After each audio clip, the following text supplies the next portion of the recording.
harinya, Ya. pagi Abraham mengambil roti serta secercah air memberikannya kepada Hagar.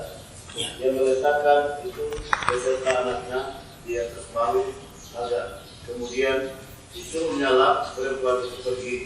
Maka pergilah Hagar dan menyembara di padang gurun. Tandus, panas. Yang lain silakan ayat 15.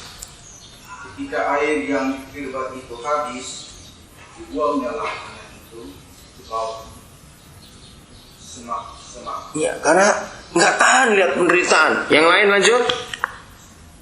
Dan ia dulu agak jauh. Kira-kira paman jauhnya sebab katanya, tidak terang aku melihat anak itu masuk. Sedangkan ia duduk di situ. Manislah dia dengan suara Ayat 17. Allah mendengar suara anak itu. Lalu malaikat Allah berseru dari langit kepada Hagar kepadanya, apakah yang kau susahkan Hagar? Janganlah takut sebab Allah telah mendengar suara anak itu dari tempat dia berada. Lanjut. Bangunlah, angkatlah anak itu dan bimbinglah dia, sebab aku akan membuat dia menjadi bangsa yang besar. Ya. 19.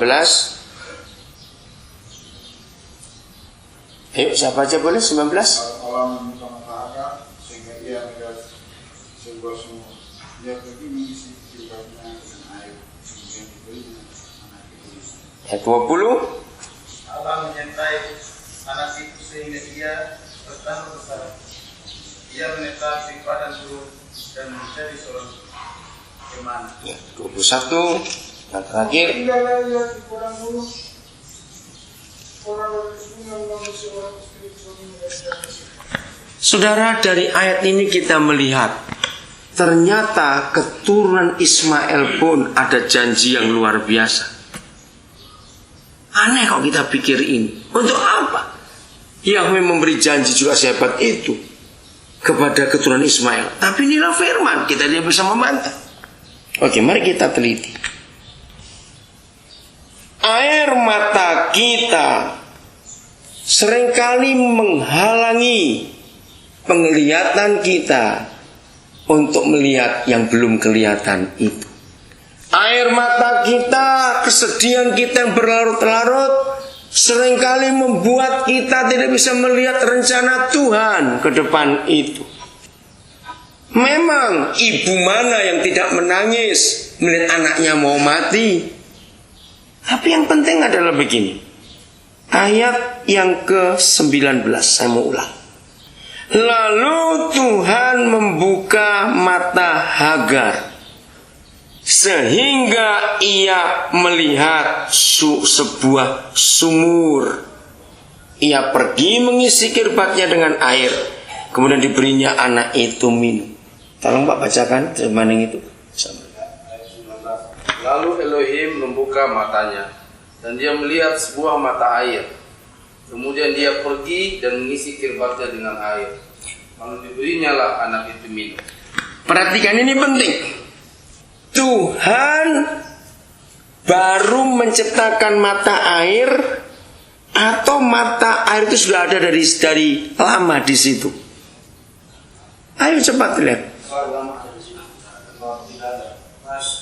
Oke, jawabannya ada dua, tidak ada atau baru atau sudah diciptakan. Perhatikan firman ini. Tidak ditulis maka Tuhan membuat mata air atau sumur. Tidak. Dibukanya mata Hagar. Berarti airnya sudah ada atau belum? Sudah ada. Kenapa dia tidak lihat? Karena dia melihat dengan mata jasmani. Karena dia menangis. Air matanya menutupi. Jadi mata airnya sudah ada. Bukan Tuhan buat baru. Hebat bukan Tuhan kita itu?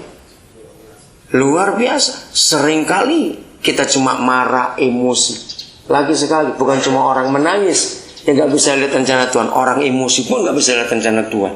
Karena dia marah-marah. Rugi sekali. Jadi untuk apa saja mari kita belajar. Tuhan punya rencana yang indah yang kita tidak pernah mengerti. Tapi kalau kita berjalan bersama Dia, wah itu menyenangkan sekali dalam hidup ini. Jadi mujizat itu sudah ada. Tergantung kita bagaimana cara kita menyikapi dalam hidup ini. Saya ulangi lagi, orang pemarah, orang emosi tidak dapat apa-apa, malah rusak semua. Belajar untuk diam dan sabar, menantikan pertolongan dari yang maha besar itu, di luar jangkauan akal kita. Ya, kalau kita izinkan Dia bekerja, kita akan kagum melihat semua cara itu yang kita nggak pernah ngerti. Ayat terakhir, Yesaya 55. Nah, di sini kita lebih jelas.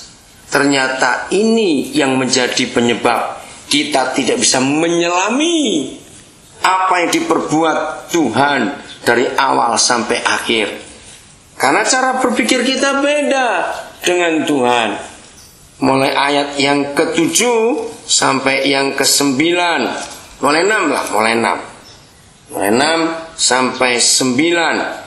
Silakan dibaca, satu orang satu ayat. Setelah Tuhan selama ia berkenan ditemui, Ya.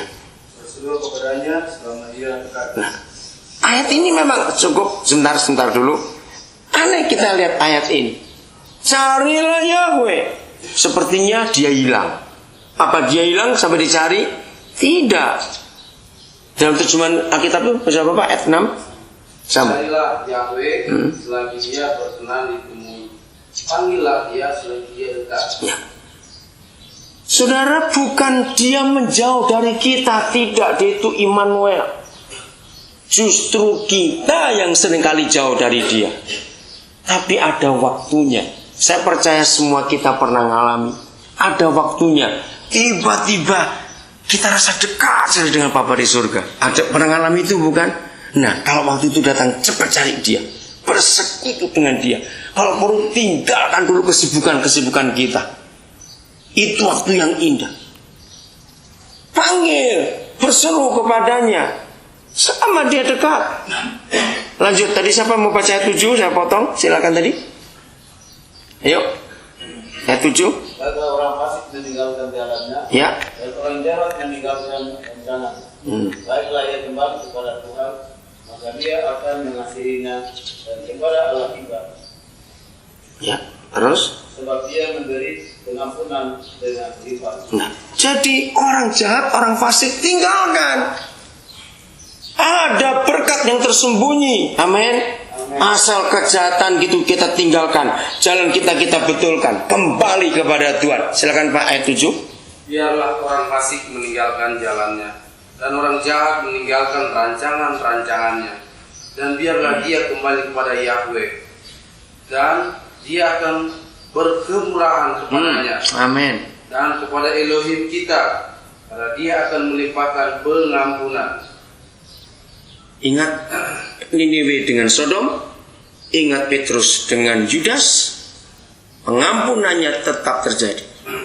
Kalau Sodom bertobat dengan berita yang Abraham sampaikan, Lot sampaikan, Tuhan mengampuni tidak? Pasti mengampuni.